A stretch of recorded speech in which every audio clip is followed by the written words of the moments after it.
how the child Moses came to live in the king's palace. Exodus chapter 1 through chapter 2, verse 10. Our stories about the Bible patriarchs, such as were Abraham, Isaac, and Jacob, are now ended, and we are beginning the good stories about one of the most interesting persons in the Old Testament. This person is Moses.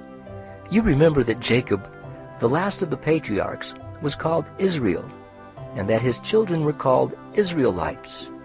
These Israelites lived in the land of Goshen for a long time after their fathers who brought them from Canaan had died, and they grew in numbers until they became a strong nation. During this time, Pharaoh, the king who had been kind to Joseph and to his kinsmen, died too, and another ruler called Pharaoh took his place upon the Egyptian throne. This new Pharaoh did not look so kindly upon the fast-growing Israelitish nation. He thought, "Soon these people will number more than my own Egyptian people, and they may join themselves to our enemies who come to fight against us. Then they will go away from our country, and we can no longer have them for our servants. I cannot let them go away from Goshen. I must keep them for slaves." Pharaoh called his people together and told them of his fears concerning the Israelites. "We must do something to hinder them from becoming stronger and more powerful than we are." Finally, he and his officers decided to make the Israelites work harder than they had ever worked before. Pharaoh wished to have new cities built, where he could store his rich treasures, and he commanded the Israelites to build those cities. Then the officers placed taskmasters over the workmen to compel them to work very hard and very fast. But the harder they worked, the stronger they grew, and Pharaoh saw that his plan was not a success. "This will never do, for the Israelites are growing stronger all the time while I afflict them.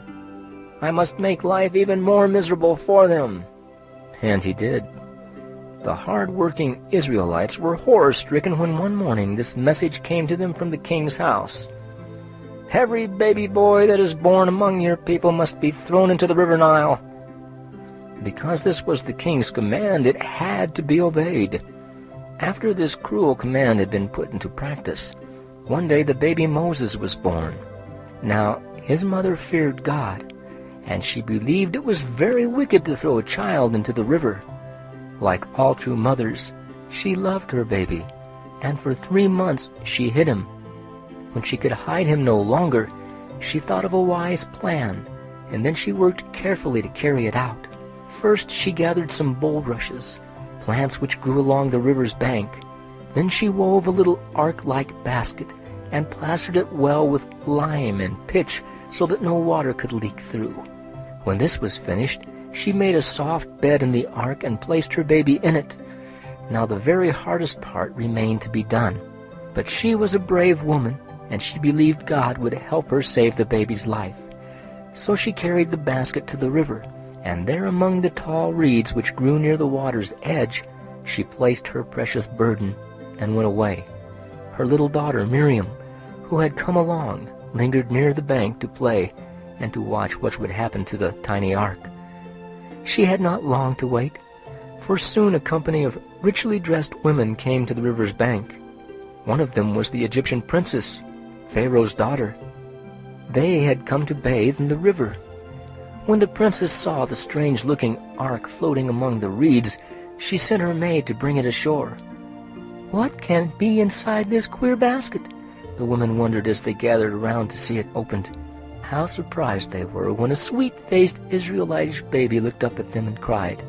The princess knew about the cruel command her father had given, and she said at once, "This is one of the Israelites' children." She was more kind-hearted than her wicked father, and she wished to spare this baby's life. So she decided to take him for her own son. Just then a little Israelite girl came running along the bank. She heard the princess say about the little baby, "I shall keep him for my own son." This little girl was Miriam, and her heart was glad because she knew her baby brother could live. Bravely she stepped up to the princess and said, "Shall I go and call an Israelite woman to nurse this baby for you?" Of course, there would need to be a nurse, and the princess was quite willing to hire an Israelite woman. So Miriam hurried home and quickly brought her own mother. And they carried the baby back once more to their own home, where they should no longer need to fear that its cries might attract the attention of their enemies, for everyone learned that this baby had been adopted by the king's daughter. When the baby grew old enough to leave his mother, he was taken to Pharaoh's palace and given to the princess. She called his name Moses, which means drawn out, because she had drawn him out of the water. And she placed him in the best schools of Egypt, that he might learn all the wisdom of her own people, and be ready some day to occupy the Egyptian throne.